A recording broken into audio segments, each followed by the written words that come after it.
Hello, beautiful people.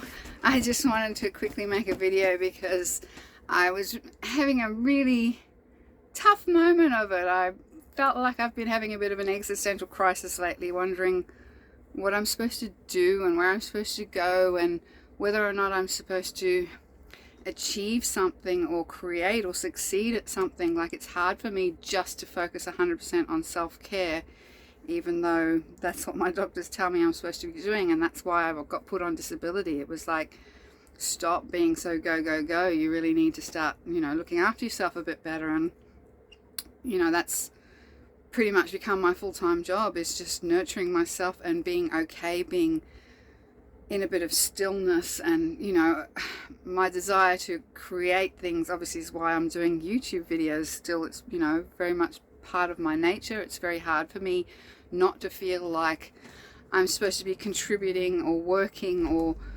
achieving something, doing something, whether it's finishing this book and things like that. I've been really struggling to understand and praying for guidance. What do you want me to do, God? Where do you want me to be? What purpose does my life serve at the moment when it's feels very still? And not to say that I don't love the stillness. I've been really enjoying it. There's nobody here at the campground at the moment. There hasn't been anyone, maybe one or two that roll in and roll out the next day. It's been so quiet. I've been really just, enjoying being able to lay out in the sun and get a bit of sunlight and swimming in the lake and walking every afternoon and playing my saxophone and stuff, and trying to remind myself. At the moment I have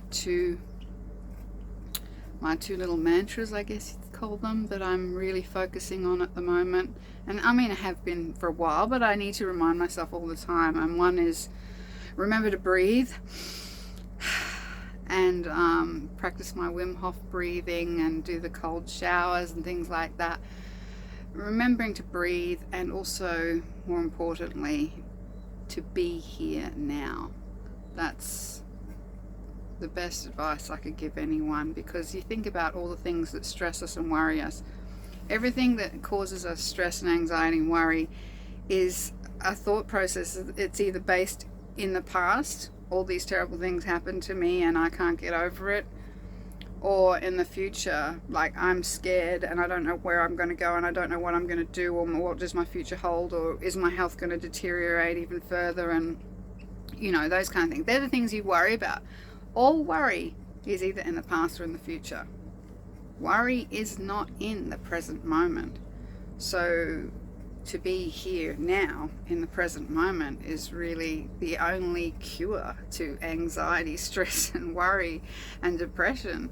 So I'm really focusing on that, and being here now means sitting here looking out the window, watching the little duck families, walking every afternoon, loving the golden glow of the brilliant sunsets we get out here, because the horizon is so flat. You get this full sunset right to the last moment, which at the moment is 8:45 p.m. is when the sun's setting. So I can be walking around kayaking at 8 o'clock at night easily. It's still light, and this beautiful golden red glow. It's just magic, and as I'm walking around and noticing things like that, I'm in the present moment. I'm here now. My thoughts aren't ruminating on something from the past or anxiously, anticipating something for the future. They're here and they're now. But anyway, the weirdest thing happened, because, I do this Saxy School thing. I'm with Saxy School. They're based in America. So oftentimes when we have Zoom lessons and tutorials and things, as much as I love linking up with my tutors and also all the other students who have just been so beautiful and supportive and amazing, and we message each other and encourage each other, and we have a really awesome little community happening there. But oftentimes their meetings are at weird times for us here in Australia. So it'd be 2 o'clock in the morning or 4 o'clock in the morning or something like that. And that's just, I can't, well, especially if it's a lesson. You don't want to be playing saxophone in a campground when there's other campers around at those kind of hours. So I haven't really been able to connect, and also with my mindset. Sometimes I just get, I know I struggle, as I've made videos about before, I struggle with the whole music theory. I feel stupid, I feel like it's too hard, and I can't deal with it. My brain doesn't let me.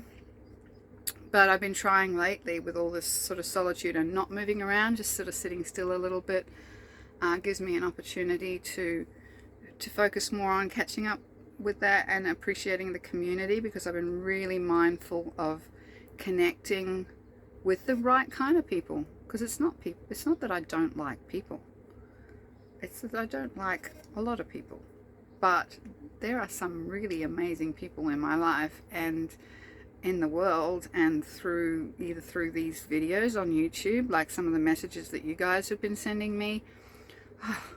You know, you have no idea how much that helps. Like how I don't think I'm seeking validation, because I feel like I got that when I was, you know, running a successful business. I got a lot of validation, and that was, you know, nice. And it's just, sometimes I wonder where my tribe is, and I feel a little bit like an alien and a weirdo and a lost soul. And then I get to make these connections through either, you know, YouTube videos or Saxy School community, or my actual long-term friends through phone and things like that. And yeah, it really helps to have that sense of not being so alone. But when you are alone, I mean, I am actually physically alone. There's nobody sharing my living space.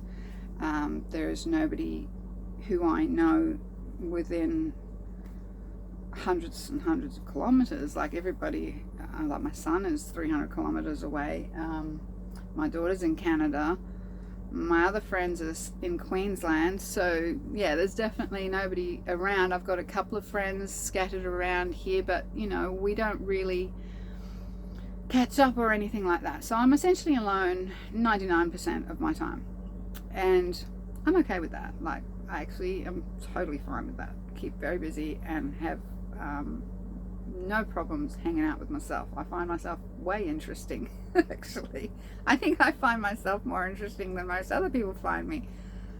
People tell me that I talk too much and I tell my stories too much, and it's like, well, you know, you don't realize I've been sitting here by myself for probably days and days and days, and then somebody wants to talk to me, I'll talk. And I am also a chronic oversharer. I will happily tell my whole life story to anyone that listens, and you know, that's unfortunately a autistic trait. And then feeling really self-conscious about it afterwards, and wishing you'd done a million things differently, and then basically avoiding all social situations because you just don't want to put yourself in that position again, and be worrying about constantly having to think about when's the right time to talk, when's the right time to shut up, to, you know, look like you're actively engaging with someone in conversation when you really can't make eye contact with people. I've never been able to make eye contact with people, and people have said in my younger years, like often people would tell me, oh, when I first met you, I thought you were a snob. You seemed really aloof.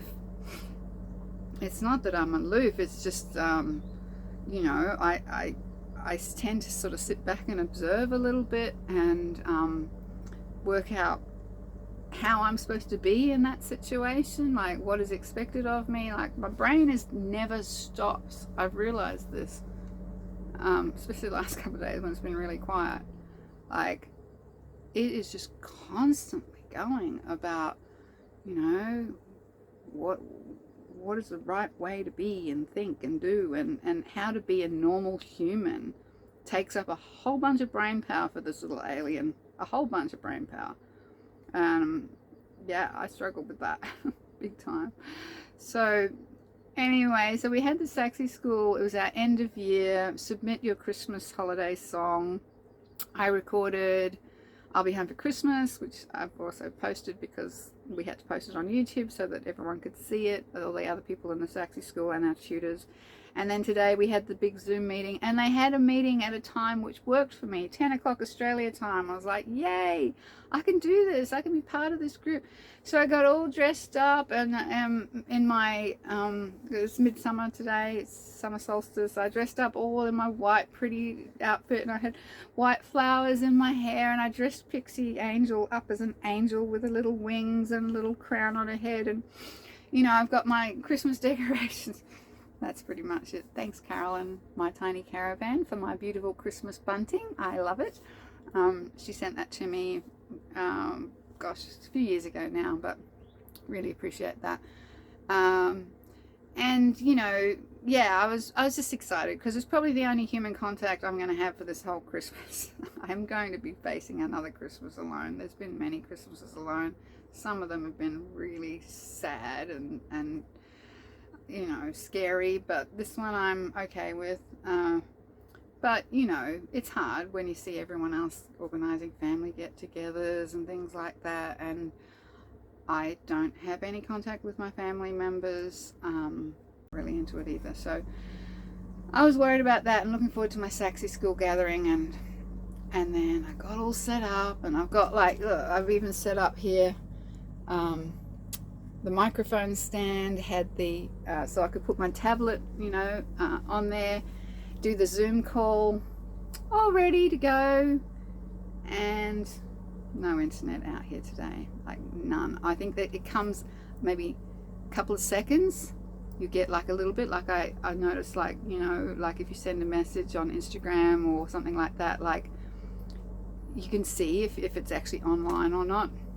It was just dropping in and out constantly, so I couldn't see anyone on the screen, I couldn't hear anything on the screen, but I could see the comments and the messages down the side of the screen on the Zoom call, and it was heartbreaking for me because it's so rare that we do a Saxy school session at a time that actually suits me, and I was like, oh, no internet, really disappointed. So that kind of, you know, was a little bit, yeah, I nearly cried, to be honest with you. I was nearly crying. I was so looking forward to it, and I was so disappointed when it didn't happen. And then randomly, out of the blue, I just had a knock on the door from someone who'd been camping here, well, I met here, I should say. I don't know how long ago it was now. It was got to be at least 3 or 4 weeks ago, more than that maybe. Knock on the door, says, oh, hi. His name was Wayne. I think it was Wayne. Wayne, if you're watching this, thank you. I hope I got your name right. Had, you know, we'd had a chat and talk about stuff, and I obviously probably told him a lot because he said, oh, I found your stories really interesting, and I'm like, I don't even know which stories I told you, but and he's like a traveling salesman, selling bearings, travels around this area, and he said, oh, I was just traveling around doing, you know, Christmas drop-offs to all our customers, and I saw that you were still here, so I thought I'd stop in and give you a gift, and brought me a box of chocolates. Like, hello, a Christmas gift. And I was like, oh my goodness, like, so excited. You have no idea. Like, I'm so happy. I actually was like, oh, I said, this is probably the only Christmas present I'm going to get. I mean, I'm actually not probably, it is going to be the only Christmas present I get. Like, generally speaking, I don't get Christmas presents very often. Haven't really for the last 3 or 4 years or so with my family, obviously, you know, not participating in my life. Christmas has been pretty and then my birthday is exactly a week later, so Christmas and birthday time for me is often me alone, feeling sorry for myself, not getting any presents, and you know, and I know it's not about presents, it shouldn't be about presents, but I so want to feel appreciated. I think that's more important to me than anything. Like, I want to feel wanted and appreciated or included or accepted and those kinds of things. And so anyway, I'm really, really touched by that simple gesture of just somebody out of the blue caring enough to just stop by and wish me a Merry Christmas and give me a box of chocolates. Just, yeah, made my day. Absolutely made my day. And, you know, life's amazing, and people keep surprising me, and I feel like that there is definitely God is behind this, and I feel like God is talking to me sometimes through other people when I'm not listening, maybe, and I'm feeling a little bit lost. And I do pray. I pray all the time. I pray every time I jump in my car and drive somewhere. I pray and say lots of thank yous and things like that, because I feel like I have been so guided and blessed and protected in my life, despite, or maybe not despite, maybe because of all the trauma that I've gone through. I think that, you know, some of the most traumatized and people who've suffered the most and endured the most are genuinely the most compassionate, kind and caring human beings that I've ever come across. And you know, when you've really struggled and you've been at that bottom of the heap place, that the difference it makes, that when somebody comes along and just, you know, reaches their hand out to you, can turn everything around so easily. I think that's what makes people who've suffered nicer people, because you recognize suffering in another person and you don't want them to feel that way, so you offer your help and support to anyone else who is struggling in any way. So yeah, that's my happy moment, you know, and I have actually been really happy, like this last week or so, since my trip to Melbourne, catching up with my boy, catching up with the kids, just enjoying being around people, the good kind of people, the right kind of people. Yeah, that's when I realized after that trip, it was like, oh, it's not that you don't like people, it's just that you don't like a large group of people, and you need the right kind of people in your life, and the right kind of people make you feel awesome, you know, the right kind of people appreciate you, the right kind of people make you feel happy inside, and there's laughter and creativity and art and music, and it was just, you know, a really magical experience. It fulfilled me. It fills, those kind of experiences like that fill my heart, and then, you know, that cup full of love that sits in there has enough to sustain me until the next time. So I've been in a really good place emotionally, apart from the disappointment with the Saxy School thing. I'm really thankful for everything I've got, everything I have, these remnants of my former existence with this caravan and my truck, everything I could possibly want on a material basis. It's a beautiful thing when you can actually sit there and go, if you ask me right now, like, if you could have anything you want right now, what would it be? And I'd be like, I can't think of anything. I actually can't. Sometimes I think I want my own place, or at least a fence around me to separate me from the rest of the world, a place where I can really have my privacy, because you never get that when you're camping. That would be cool. A community of caring people around me, that would be cool. But as far as, like, you know, an item, a material possession, I want nothing. I have everything I could possibly want or need. I have so many things in this caravan to entertain me. I have crafty things to do. I have blow up pink flamingo to float around in. I've got my kayak and my inner tube. I've got a hammock. I've got badminton rackets and shuttlecocks if I want to play game badminton with somebody. I've got my cool blow up sun lounge that I can lay outside in the sun and read in. There's just, you know, beautiful things in my fridge and cupboards that I can cook and create beautiful food, books to read, my journal to write in, my book that I'm really been procrastinating on, but I will get to that a bit more, that I'm writing, just my saxophone to practice, music to listen to, the view to look at, walks to go on, a kayak to paddle around in, my dog to play with. My cup runneth over. Everything is as it should be, and it's sweet, it's compact, it's portable. I can take it wherever I want to go. I really am truly blessed and thankful, and I feel even more blessed than ever today for the simple act of a box of chocolates.